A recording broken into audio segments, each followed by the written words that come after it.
একজন গার্তেরা আর্মি যে তার সিনিয়র অফিসারদের উপরও দাদাগিরি করত।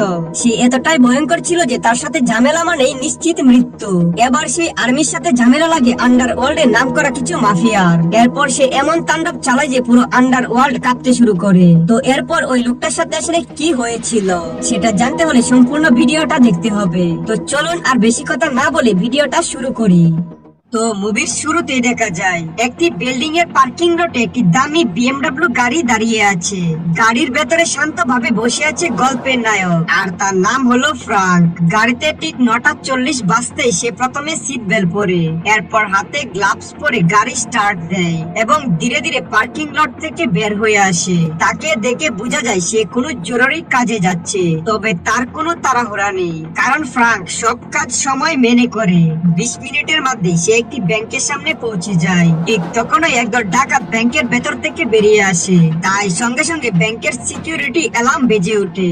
এর মানে আর কয়েক মিনিটের মধ্যে পুলিশ এখানে পৌঁছে যাবে। ডাকাতরা দ্রুত টাকার ব্যাগ নিয়ে গাড়িতে উঠে পড়ে। তখন ফ্রাঙ্ক একটি সুইচ চাপলে গাড়ির নাম্বার প্লেট বদলে যায়, যাতে পুলিশ গাড়িটি ট্র্যাক করতে না পারে। ডাকাতদের লিডার ফ্রাঙ্ককে দ্রুত এখান থেকে বেরিয়ে যেতে বলে, কিন্তু ফ্রাঙ্ক শান্তভাবে জানায় তাদের ডিল হয়েছিল 3 জনের, অথচ এখানে 4 জন আছে। লিডার বলে এর জন্য তাকে অতিরিক্ত টাকা দেওয়া হবে, কিন্তু ফ্রাঙ্ক জানায় সে নিয়ম মেনে চলে এবং তার অনুমতি ছাড়া গাড়ি এক চুলো নড়বে না। এই কথা শুনে ডাকাতরা রেগে গিয়ে ফ্রাঙ্কের মাথায় বন্দুক টেকায় এবং গাড়ি চালাতে বলে, কিন্তু ফ্রাঙ্ক জানায় একজন বেশি হলে গাড়ির ওজন বাড়বে আর তখন সে গতি তুলতে পারবে না, আর পুলিশ তখন তাদের ধরে ফেলবে। পেছন থেকে একজন ডাকাত বলে ফ্রাঙ্ককে মেরে আমি গাড়ি চালাবো, কিন্তু ফ্রাঙ্ক জানায় তার সিকিউরিটি কোড ছাড়া গাড়ি কেউ চালাতে পারবে না। তখন বাধ্য হয়ে ডাকাতদের লিডার নিজের এক সঙ্গীকে গুলি করে ফেলে দেয়। এরপর ফ্রাঙ্ক গাড়ি স্টার্ট করে তার আসল দক্ষতা দেখাতে শুরু করে। পুলিশও তখন তাদের ধাওয়া করতে থাকে। শুরু হয় ফ্রাঙ্ক আর পুলিশের মধ্যে ভয়ঙ্কর চেজিং। ফ্রাঙ্ক অলি গলি দিয়ে দ্রুত গাড়ি চালিয়ে পুলিশকে পেছনে ফেলে দেয়। তার এই ড্রাইভিং দেখে ডাকাতদেরও বমি চলে আসে। কিছুক্ষণ পর ফ্রাঙ্ক একটি ব্রিজে এসে আটকে যায়। পুলিশ দুই দিক থেকে তাদের ঘিরে ফেলে। ঠিক তখনই সে দেখে তাদের নিচ দিয়ে একটি গাড়ি বোঝাই ট্রাক যাচ্ছে, তাই সে তার গাড়ির গতি বাড়িয়ে সরাসরি ট্রাকের উপরে উঠে যায়। তবে পুলিশ তখনও পিছু ছাড়েনি। ফ্রাঙ্ক এবার বন্দুক বের করে ট্রাকের লকের দিকে গুলি চালায়। এতে ট্রাকে থাকা গাড়িগুলো রাস্তায় পড়ে যায় এবং পুলিশের কয়েকটি গাড়ি সেখানেই ধ্বংস হয়ে যায়। এরপর ফ্রাঙ্ক আবার গাড়ি ফুল স্পিডে তুলে এবং সহজে ট্রেন লাইন পার হয়ে অন্য পাশে চলে যায়। তো পরের দৃশ্যে দেখা যায় ফ্রাঙ্ক তাদের একটি ফাঁকা জায়গায় নিয়ে আসে। ডিল অনুযায়ী এখানেই তাদের নামিয়ে দেওয়ার কথা ছিল। লিডার পেমেন্ট দিলে ফ্রাঙ্ক দেখে টাকাটা তাদের ডিলের চেয়ে বেশি।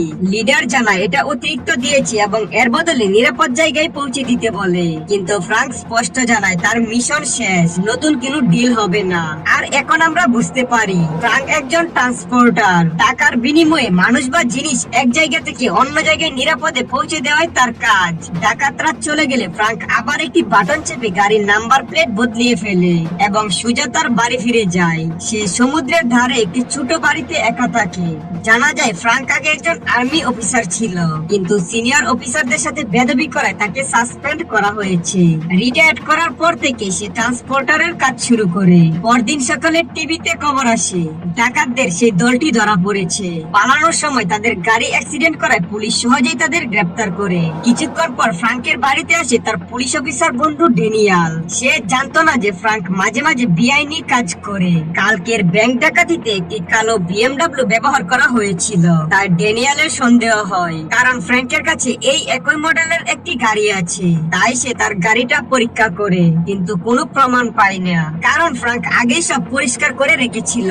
ফ্রাঙ্ক জানায় আগের দিন সে শহরের বাইরে ছিল, তাই সে কিছুই জানে না। কোনো প্রমাণ না পেয়ে ড্যানিয়েল এখান থেকে চলে যায়। এরপর ফ্রাঙ্কের কাছে নতুন মিশনের জন্য কল আসে। তখন সে একটি বাড়ি গিয়ে ক্লায়েন্টের সঙ্গে দেখা করে। তাকে একটি ব্যাগ ডেলিভারি করতে হবে।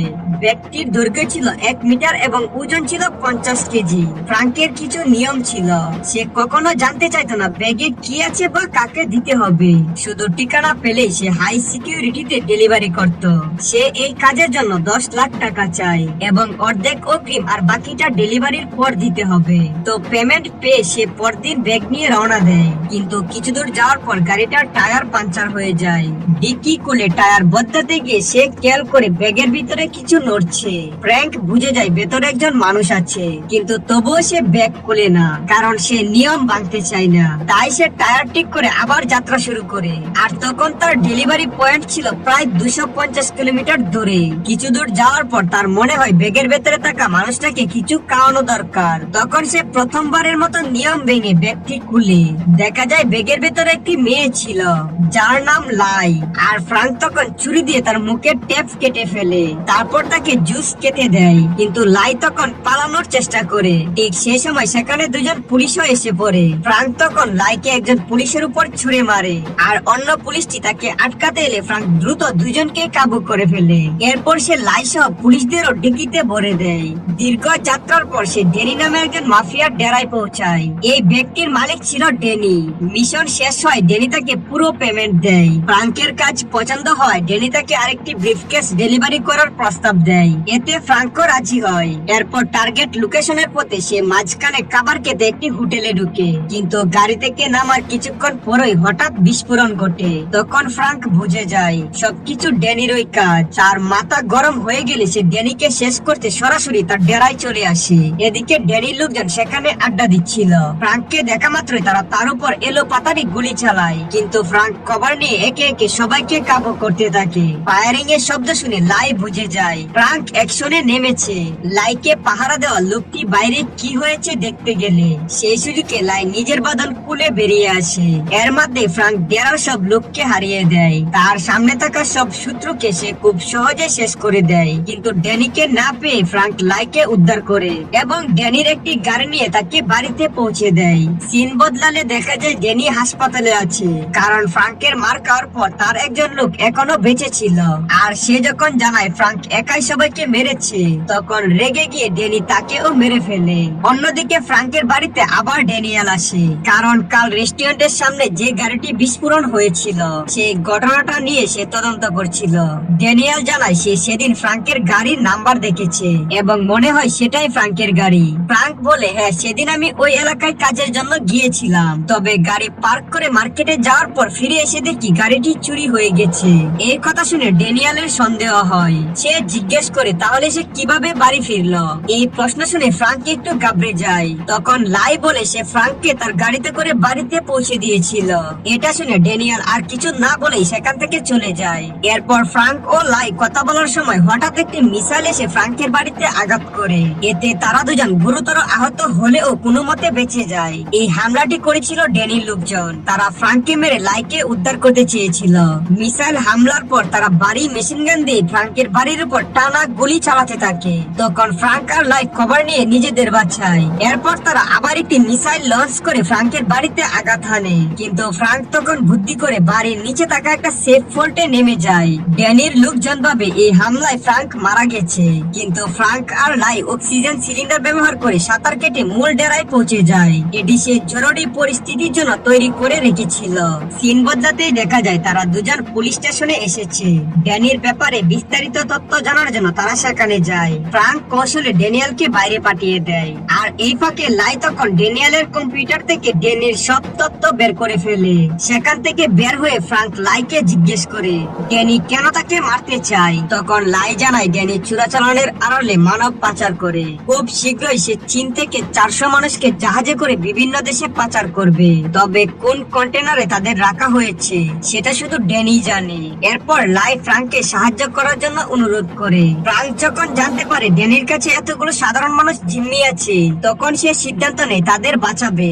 অন্যদিকে ড্যানিয়েল যখন ফিরে আসে, সে কম্পিউটারে ড্যানির ছবি দেখে সব বুঝে যায়। ফ্রাঙ্কের পরবর্তী টার্গেট হবে ড্যানি। পরবর্তী সিনে দেখা যায় ফ্রাঙ্ক ড্যানির ডেরায় প্রবেশ করে, আর সঙ্গে সঙ্গে সে ড্যানিকে ঘুষি মারে। এতে ড্যানি অবাক হয়ে যায়, কারণ সে কখনো ভাবেনি ফ্রাঙ্ক তার ডেরায় এসে তাকে এভাবে মারবে। ফ্রাঙ্ক তখন গান টেকিয়ে বলে যদি বাঁচতে চাস তবে 400 জনকে রাখা সেই কন্টেনারের লোকেশনটা বল। ড্যানি বলে উস্তাদ তুমি ভুল জায়গায় এসেছ, তুমি কি জানো লাই আসলে কে? এরপর ঘরে একটি চাইনিজ লোক প্রবেশ করে। লাই সঙ্গে সঙ্গে সেই লোকটির দিকে গান টেকায়। লোকটি বলে তুমি কি এখন তোমার বাবাকে গুলি করবে? ফ্রাঙ্ক কিছুই বুঝতে পারে না, কারণ লাই আগেও জানিয়েছিল ড্যানি তার বাবা মাকে মেরে ফেলেছে এবং তারপর তাকে কিডন্যাপ করেছে। এরপর ড্যানির কয়েকজন লোক লাইয়ের কাছ থেকে গানটা কেড়ে নিয়ে তাদের বন্দি করে এবং ফ্রাঙ্ক ফ্রাঙ্কের মাথায় আঘাত করে অজ্ঞান করে দেয়। ঠিক সেই মুহূর্তে ড্যানিয়েল পুলিশের একটি দল নিয়ে সেখানে আসে। সে জানতো ফ্রাঙ্ক এখানে কিছু সমস্যা তৈরি করবে, তাই ড্যানিয়েল ফ্রাঙ্ককে থানায় নিয়ে আসে। এরপর ফ্রাঙ্কের জ্ঞান ফিরে এলে সব সত্যিটা ড্যানিয়েলকে খুলে বলে। আর তখন ড্যানিয়েল ফ্রাঙ্ককে সিগন্যাল দেয়, আর ফ্রাঙ্ক বুঝে যায় কি করতে হবে। সে ড্যানিয়েলের মাথায় বন্দুক টেকিয়ে জেল থেকে বেরিয়ে আসে। এরপর ফ্রাঙ্ক তার কাস্টমাইজড সব অস্ত্র প্রস্তুত করে এবং লাইয়ের নির্দেশিত পোর্টে পৌঁছায়, যেখানে কন্টেনারের মধ্যে 400 জন মানুষকে রাখা হয়েছে। ফ্রাঙ্ক তখন স্টেথোস্কোপ দিয়ে কন্টেনার গুলো চেক করতে থাকে। হঠাৎ ড্যানির একজন বডিগার্ড ফ্রাঙ্ককে দেখে ফেলে এবং তার উপর আক্রমণ করে, কিন্তু ফ্রাঙ্ক তাকে হেডশট মেরে খতম করে দেয়। এই ফায়ারিং এর শব্দ শুনে ড্যানি বুঝে যায় ফ্রাঙ্ক এসেছে। সে তার পোলাপানকে বলে যেভাবে হোক ওকে আটকাও। আর তারপর ফ্রাঙ্ক ড্যানির পোলাপানকে একে একে পেটাতে থাকে, কিন্তু তাদের সংখ্যা তার ধারণা চেয়েও বেশি ছিল। একজন তার উপর গুলি চালালে ফ্রাঙ্ক নদীতে লাফ দিয়ে সাঁতার কেটে বেরিয়ে আসে। আর তখন দেখা যায় ড্যানি কন্টেনার ভর্তি মানুষ নিয়ে পালাচ্ছে, কিন্তু ফ্রাঙ্ক তখন একটি ছোট প্লেন দেখে, তাই পাইলটকে গান পয়েন্ট করে প্লেন উড়াতে বলে। আকাশ থেকে সে ড্যানির গাড়ি ট্রেক করছিল। এরপর ফ্রাঙ্ক প্যারাশুট নিয়ে ট্রাকের উপর ঝাঁপিয়ে পড়ে, কিন্তু তার প্যারাশুট অন্য একটি গাড়ির উপর পড়ার কারণে বিশাল বিস্ফোরণ ঘটে। এরপর চলন্ত গাড়ির মধ্যে ড্যানি আর ফ্রাঙ্কের ফাইনাল ফাইট শুরু হয়। লায়ের বাবা পেছন থেকে গুলি চালালে ফ্রাঙ্ক লোহার রড দিয়ে তাদের গাড়ি ড্যামেজ করে দেয়, কিন্তু চারপাশ থেকে আক্রমণ হলেও ফ্রাঙ্কের কিছুই হয় না। আর ড্যানি তখন বুঝতে পারে ফ্রাঙ্কের সঙ্গে পাঙ্গা নেওয়া ঠিক হয়নি। আর তখন ফ্রাঙ্ক একটি লাথি মেরে ড্যানির চ্যাপ্টার ক্লোজ করে দেয়। এরপর কন্টেনার নিয়ে তারা সবাই বন্দরে চলে আসে। ঠিক সে সময় লাই তার বাবাকে শুট করে মেরে ফেলে।